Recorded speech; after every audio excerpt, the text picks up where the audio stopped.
Good morning दोस्तों। स्वागत है आपका यूनिक एजुकेशन के ऑनलाइन चैनल पर। जैसा कि आपको पता है कि पॉलिटी से क्वेश्चन आपसे पूछे जा रहे हैं जो कि यूपीपी के लिए बहुत ही जरूरी हैं, क्योंकि यूपीपी में पॉलिटी से ज़्यादा क्वेश्चन आने की संभावना है। अतः पॉलिटी की तैयारी आपसे कराई जा रही है। तो पॉलिटी में आज जो टॉपिक लेकर हम आए हैं वो टॉपिक है मूल अधिकार।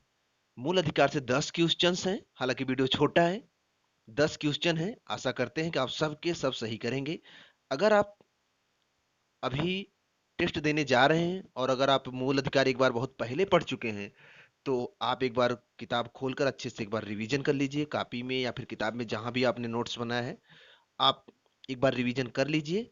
उसके बाद ये टेस्ट लगाइए ताकि आपके 10 के 10 क्वेश्चन सही हो जाए। तो चलिए आज मूल अधिकार का टेस्ट शुरू करते हैं। आशा करते हैं कि आपका पेपर अच्छा होगा, आप सब के सब क्वेश्चन सही करेंगे। तो चलिए चलिए तो पहला क्वेश्चन देखते हैं।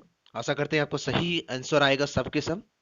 पहला क्वेश्चन है, भारतीय संविधान द्वारा भारतीय नागरिकों को कुल कितने मूल अधिकार या फिर मौलिक अधिकार प्रदान किए गए थे?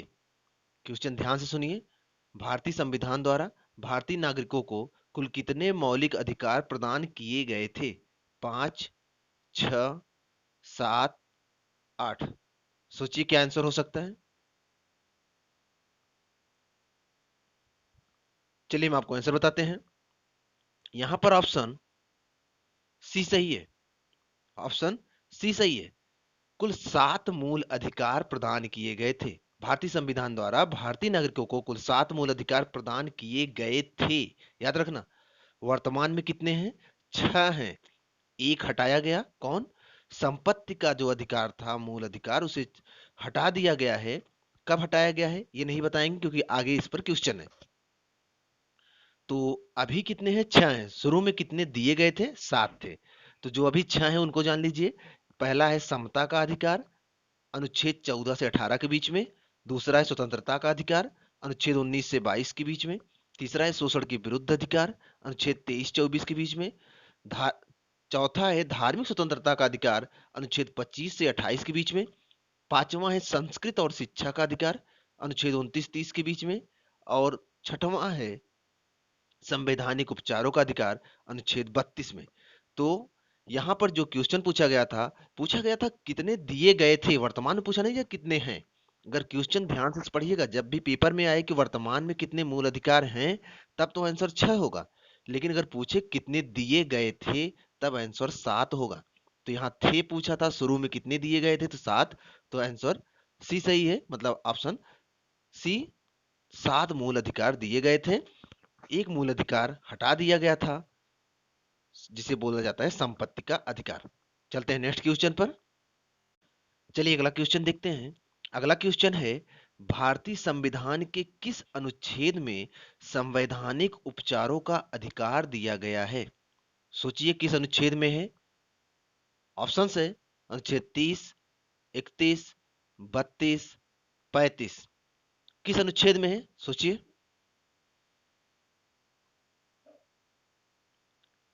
चलिए हम आपको आंसर बताते हैं। यहां पर ऑप्शन सी सही है। तीसरा, अनुच्छेद 32 को भारतीय संविधान में संवैधानिक उपचारों का जो अधिकार है, अनुच्छेद 32 में दिया गया है। संवैधानिक उपचारों का अधिकार का मतलब यह है कि जो भी मूल अधिकार आपको दिए गए हैं, अगर उनका कोई शोषण कर रहा है, उन पर कोई प्रतिबंध लगा रहा है, उनको कोई रोक रहा है, तो आप अनुच्छेद 32 के तहत सर्वोच्च न्यायालय जा सकते हो और न्यायालय वह मूल अधिकार आपको प्रदान करवाएगा। तो ऑप्शन सी सही है, इंपॉर्टेंट है, याद रखिएगा, अनुच्छेद 32। चलते हैं नेक्स्ट क्वेश्चन पर। चलिए अगला क्वेश्चन देखते हैं। अगला क्वेश्चन है, निम्नलिखित में से किस अनुच्छेद में कहा गया है कि किसी भी व्यक्ति को एक ही अपराध के लिए एक बार से अधिक अभियोजित एवं दंडित नहीं किया जा सकता?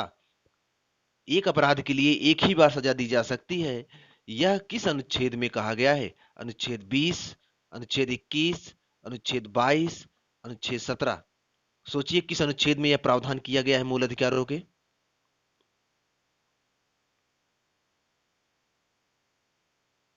चलिए हम आपको आंसर बताते हैं। यहां पर ऑप्शन ए सही है। ऑप्शन ए मतलब अनुच्छेद 20 में यह कहा गया है कि किसी भी व्यक्ति को एक अपराध के लिए एक ही बार सजा दी जा सकती है, बार बार सजा नहीं दी जा सकती। मान लो किसी व्यक्ति ने आज चोरी किया है और इसको चोरी की सजा मिल चुकी है, लेकिन अब कोई चाहे कि भविष्य में इसे इसी चोरी के लिए फिर से सजा दे, या फिर किसी व्यक्ति ने किसी की हत्या की है, उसके लिए उसे 20 साल 25 साल की सजा मिल गई। अब वो 20 साल सजा काट के जब बाहर आया, तो उसे अगर कोई चाहे कि उसी हत्या के लिए फिर से सजा दे, तो फिर से सजा नहीं मिलेगी। यह अनुच्छेद 20 में कहा गया है, यह आपका मूल अधिकार है कि आपको एक ही सजा केवल एक अपराध के लिए एक ही बार मिल सकती है। एक अपराध के लिए बार बार सजा आपको नहीं मिलेगा। तो अनुच्छेद 20 बहुत इंपॉर्टेंट है, ध्यान रखिएगा। चलते हैं नेक्स्ट क्वेश्चन पर। यहाँ ऑप्शन ए सही था। चलिए अगला क्वेश्चन देखते हैं। अगला क्वेश्चन है, मौलिक अधिकारों के अंतर्गत कौन सा अनुच्छेद बच्चों के शोषण से संबंधित है? बच्चों के शोषण से कौन सा अनुच्छेद संबंधित है? अनुच्छेद 17, अनुच्छेद 19, 23, 24। सोचिए कौन सा अनुच्छेद संबंधित है। चलिए हम आपको आंसर बताते हैं। यहां पर ऑप्शन डी सही है। अनुच्छेद 24 बच्चों के शोषण से संबंधित है। यह बच्चों के शोषण का विरोध करता है और ये कहता है कि,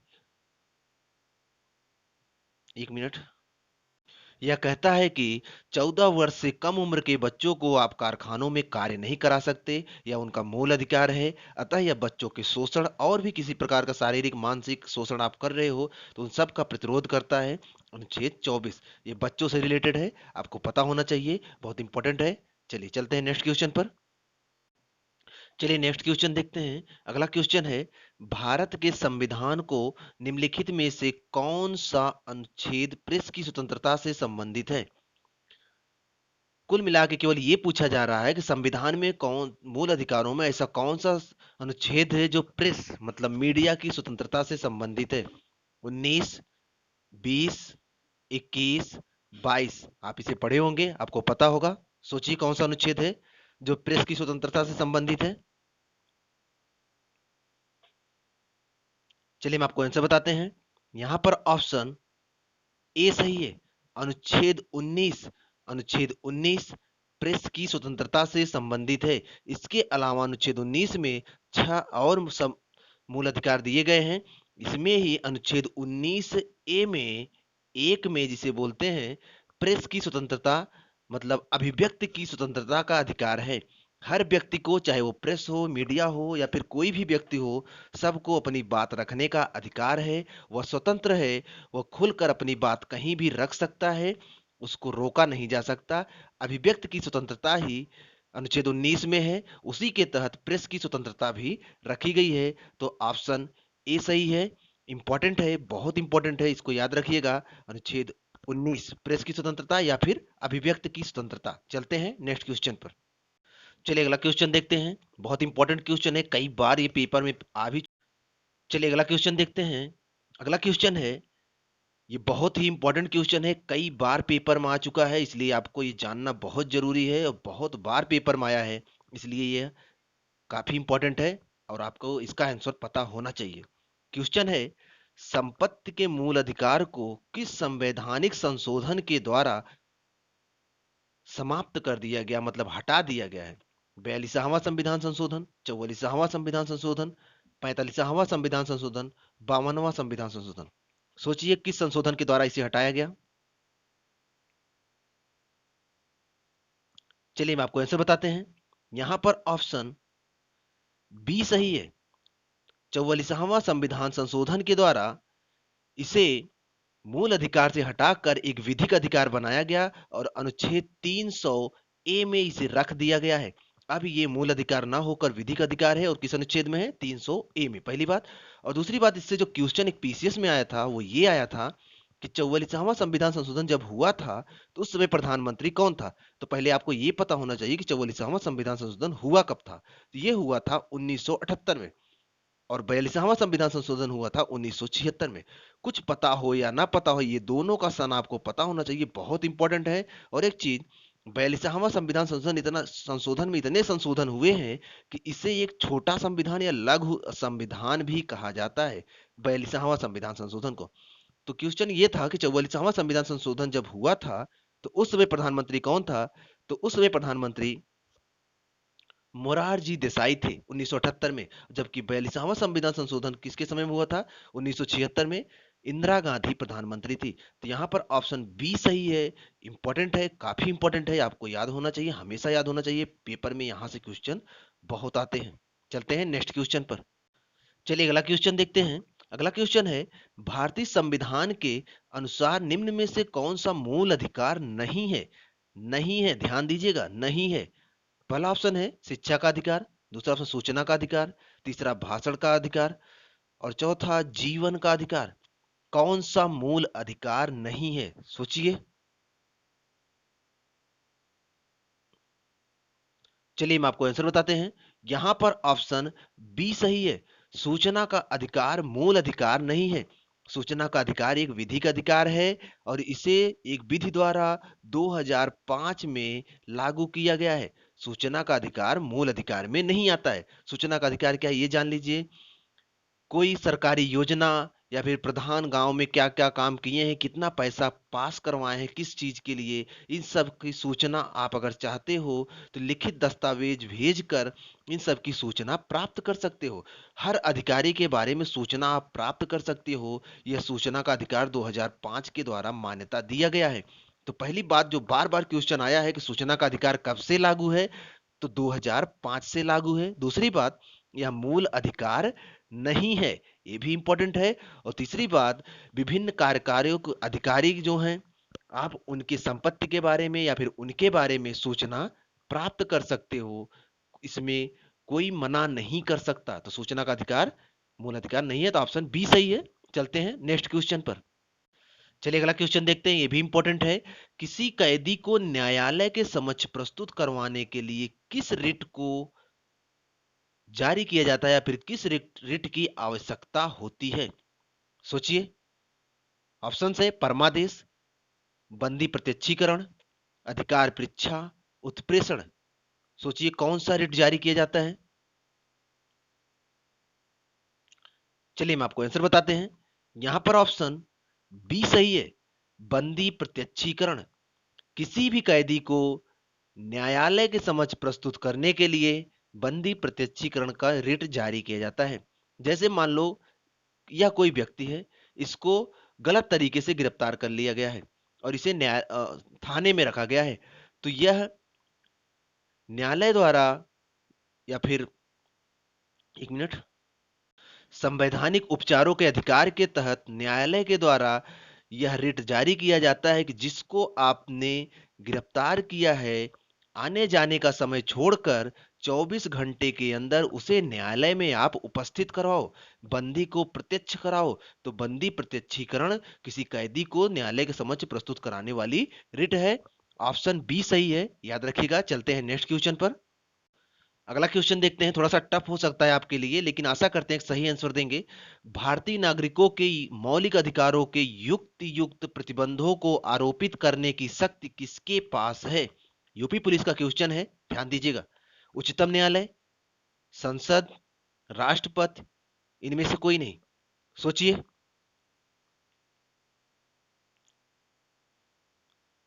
चलिए हम आपको आंसर बताते हैं। यहां पर ऑप्शन सी सही है, राष्ट्रपति। राष्ट्रपति के पास यह पावर है कि वह युक्त युक्त प्रतिबंध लगा सकता है।